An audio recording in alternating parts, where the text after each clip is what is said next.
Hello everybody, I'm SJM. Welcome back to episode 23 of our TFCR2 playthrough.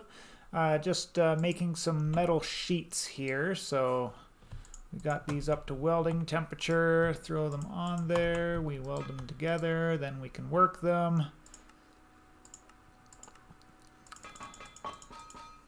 Go one above plus a punch and then 2 medium hits and a light hit, and it gets you back to where we need to get to an iron sheet. Now I was looking into, or I was thinking about the smeltery, and then I remembered, oh hey, we need lava to run a smeltery. So I'm like, oh, but that shouldn't be a problem because I have got iron now, so I can just make an iron bucket, right? Well, no. In Terrafirmacraft, we are not allowed to make an iron bucket until we have both a blue steel and a red steel bucket. And we get around and then put in some iron ingots there, and then we'll get our Minecraft quote-unquote bucket.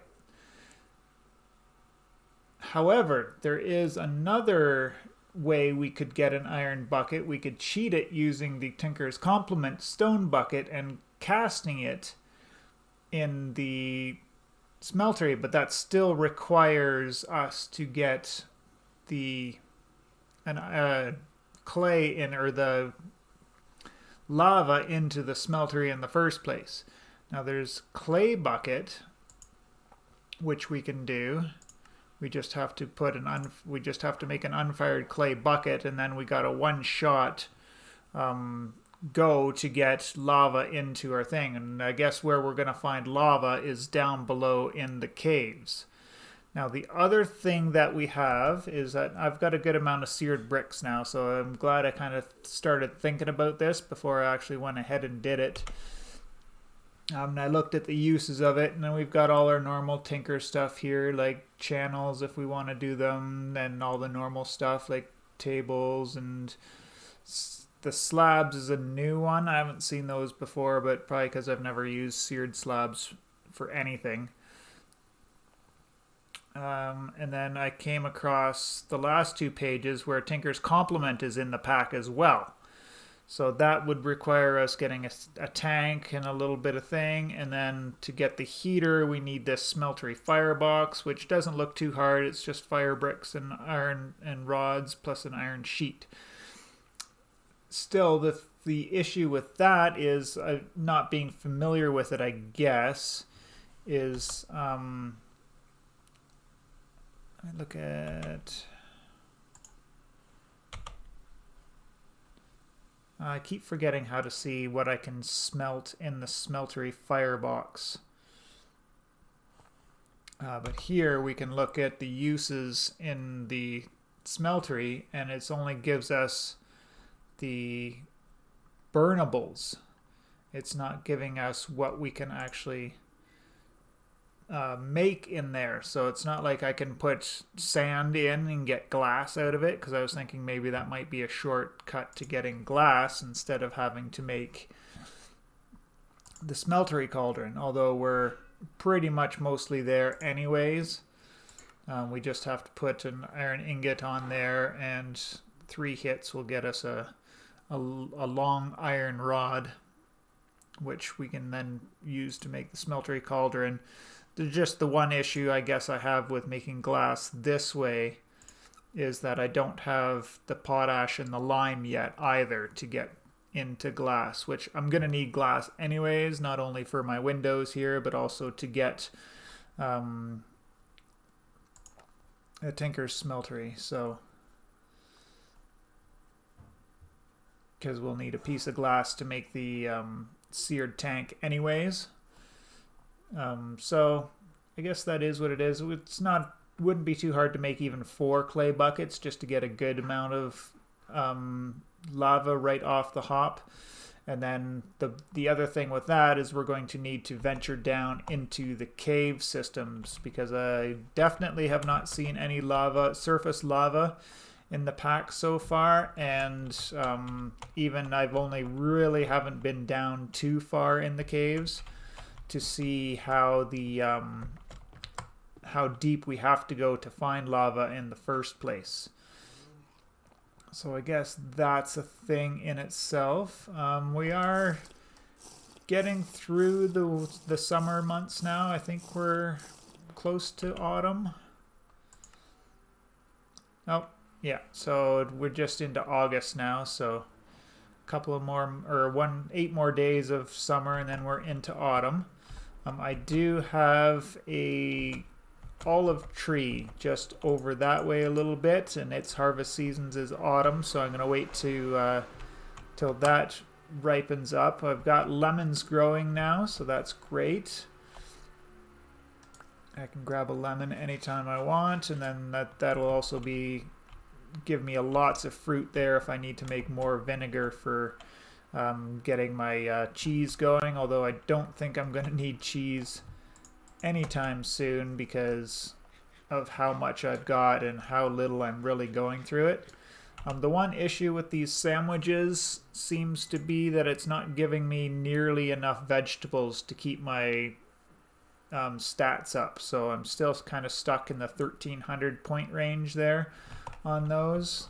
Obviously I can tuck away some fruit now and again when I need to, but the vegetables definitely aren't keeping up with just one vegetable in a sandwich. When I had 2 in a sandwich before, it was better, and it might just be because of the type of vegetables I was using. Like maybe the onions don't give a very good vegetable. Like there's 1.0 on an onion there. And let's just go over and take a quick look at a couple of the other ones because it can't hurt. I've got lots grown now, so take a look at it. Say 1.5 vegetable on a tomato. Let's see if I can't manage to grow another tomato. Ooh, I got 3 squashes out of that one. 1.5 on a squash. And let's just check a pepper too, just for good measure. 1.0 on a pepper, so.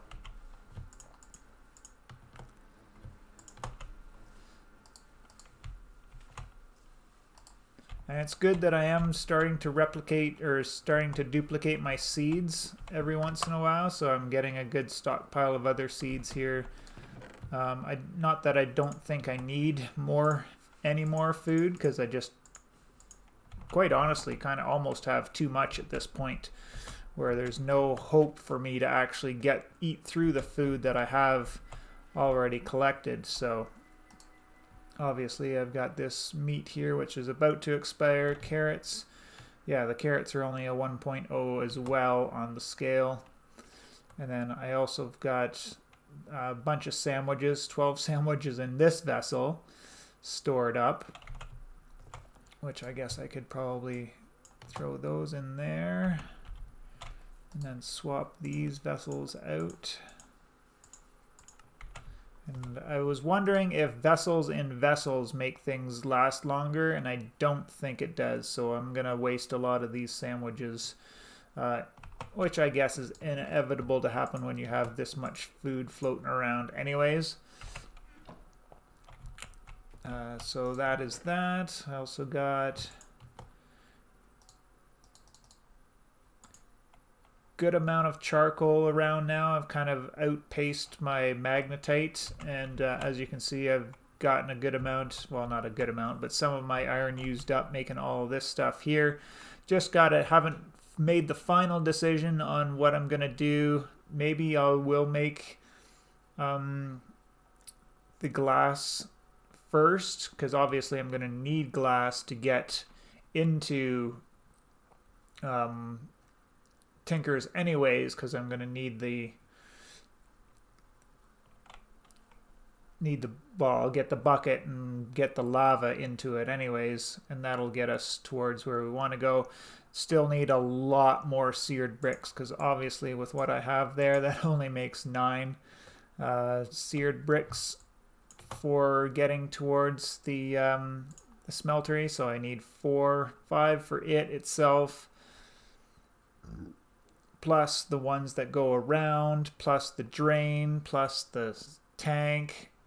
So be a ways off on that. And I'll just think about it over the next little play session here. I'll go take a quick look down, because it can't hurt, I guess. As long as we don't run into any creepers again when we go down here, we'll be fine.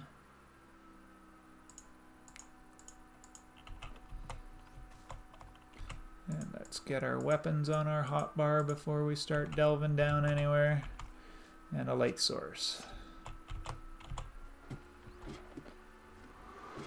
And we'll just go down here and see exactly where, if we can manage to find any. Oh yes, all this all caved in on me at the last, since the last creeper explosions. Wow, tons of cave in. I didn't realize it was this extensive. This used to be a wide open cave, not so much anymore.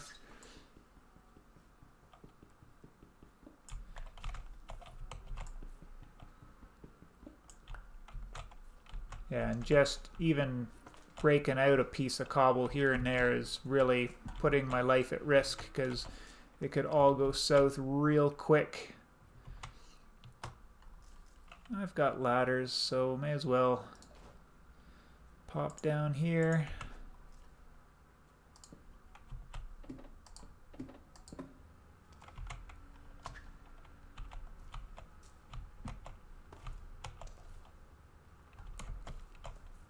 Alright, we'll try and remember where I came up from. There's a bunch of copper around there. And we'll just see if we can't keep going down somehow. Oh, hello.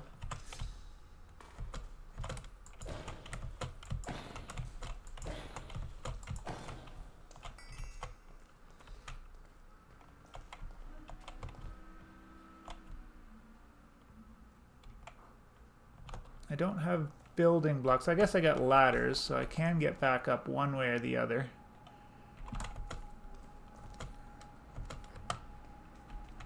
I see something glowing over here. Lava! So that's good to know. So I got at least one block of lava that I can grab from right here. And then that one block of lava can lead me to my iron bucket. Looks like that's the source block right back in there. So there we go. Good little excursion to find that. So yeah, it does generate, you know, not way down at Y12 where Minecraft would normally generate lava. And that is good to know. So I'll go back up there. We'll make the clay bucket. We'll have to make that glass melter device. And yeah, from there we should be able to get the tinkers, the real tinkers all set up. Not gonna skip out on the complement stuff now. Let me out! Let me out! And then from there we'll be able to go through that test to see if I can melt the nuggets straight down into metals, or if I do have to continue on through, use the TFC method to get the ingots first before putting them in the smeltery. So that is it for this episode. Hope you enjoyed. Give their thumbs up there if you did. Comment below if I've missed anything. And yeah, we'll just show you. I've gone quite a bit far down in my hot spring here so far. And it kind of continues going down in a general direction that way. Well, it kind of turns a corner and starts going that way, but still tons of water in here. It's kind of a pain in the butt because we got to move the barrels at least every other go, and sometimes every go. We've got to move the buckets down to the next level, so as you can see, I screwed up this one. For some reason, I only put 9 buckets of hot water in, so I actually ended up wasting half a bucket. And now I have an odd amount. All right, so that is it for the episode, and I will see you in the next one.